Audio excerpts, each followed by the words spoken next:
अरब के एक दूर दराज हिस्से में एक छोटा सा गांव था, रिमला।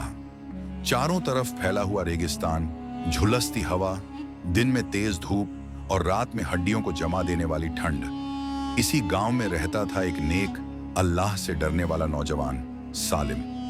सालिम रात के वक्त तन्हाई में इबादत करता, कुरान पढ़ता और लोगों की मदद करता था। गांव के बुजुर्ग कहते थे कि सालिम को अल्लाह ने एक अनोखी रूहानी नूर बख्शा है, लेकिन इस रेगिस्तान की रेत के नीचे एक दूसरी दुनिया भी छिपी थी, जिन्नात की दुनिया। कहा जाता था कि इस इलाके में सदियों पहले कुछ जिन्नात का कबीला रहती थी, जिनके और इंसानों के बीच कई बार टकराव भी हुआ था। सालिम इन सब बातों से बेखौफ था, उसे बस अल्लाह पर भरोसा था। एक रात जब हवा अजीब तरह से चीख रही थी, सालिम वादी के किनारे बैठकर कुरान पढ़ रहा था। अचानक उसके सामने रेत का एक भारी भरकम बवंडर उठा और उसमें से 3 काले साएं उभर कर सामने आए। इनकी शक्ल इंसानों जैसी थी, लेकिन आंखें अंगारों की तरह जल रही थी। ये थे झालाक, नुसर और राबिक, उस जिन्न कबीले के बहादुर लेकिन घमंडी सरदार। झालाक ने गुर्राकर कहा, ए इंसान, तू हमारी वादी में कुरान क्यों पढ़ रहा है?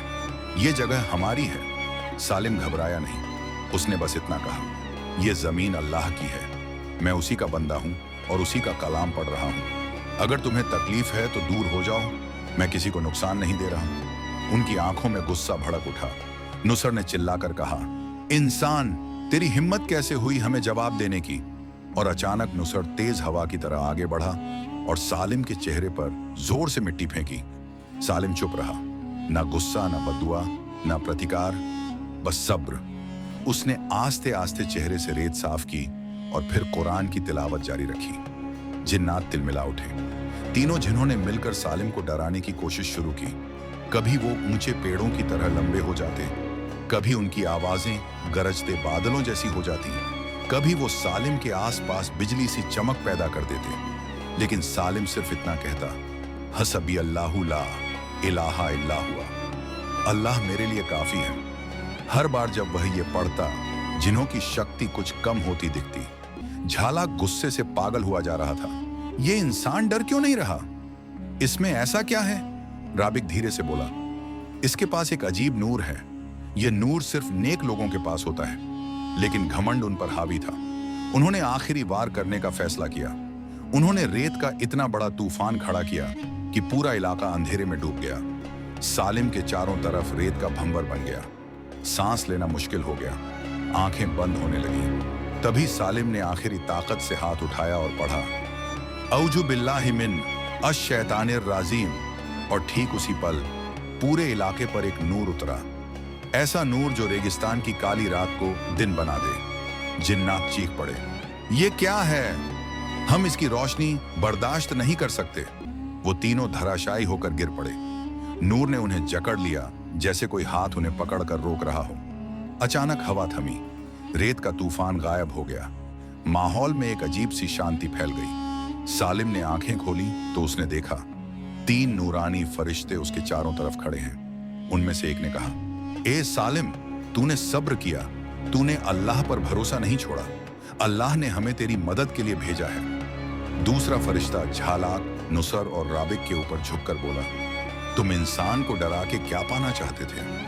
क्या तुमने नहीं सुना कि अल्लाह के नूर के सामने किसी की शक्ति नहीं चलती?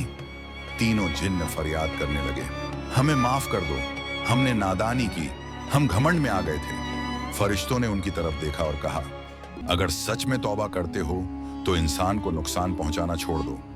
तीनों जिन्न कांपते हुए बोले, हम तौबा करते हैं। जब फरिश्ते रुखसत हुए तो जिन्नात सालिम के पास आकर बोले, ए इंसान, तेरे सब्र, तेरे अखलाक का और तेरे नूर ने हमें झुका दिया। हमें अपनी गलती का एहसास हो गया है। हम भी हक के रास्ते पर चलना चाहते हैं। सालिम ने कुरान की आयतें पढ़कर सुनाई। तीनों जिन्न सच्चे दिल से रो पड़े और ईमान ले आए। अब वो घमंडी सरदार नहीं रहे, बल्कि अल्लाह के आज्ञाकारी बंदे बने। अगले दिन जब सालिम गांव लौटा तो लोगों ने देखा कि उसके अंदर एक अलग ही नूर है। जिस भी बीमार के लिए वह दुआ करता, उसकी हालत बेहतर होने लगती। जिस घर में वह कुरान पढ़ता, वहां बरकत बरस पड़ती। धीरे धीरे गांव वालों को पता चला कि रात को जिन्नात ने सालिम को सताया था। लेकिन उसने सब्र करके अल्लाह की मदद हासिल की और इसके बाद जिन्नात का वो कबीला अक्सर दूर से सालिम की इबादत सुनने आता। कभी कभी रात में रेत के टीले हिलते और लोगों को फुसफुसाहट सुनाई देती। आज एक नेक इंसान हमें कुरान सुनाता है।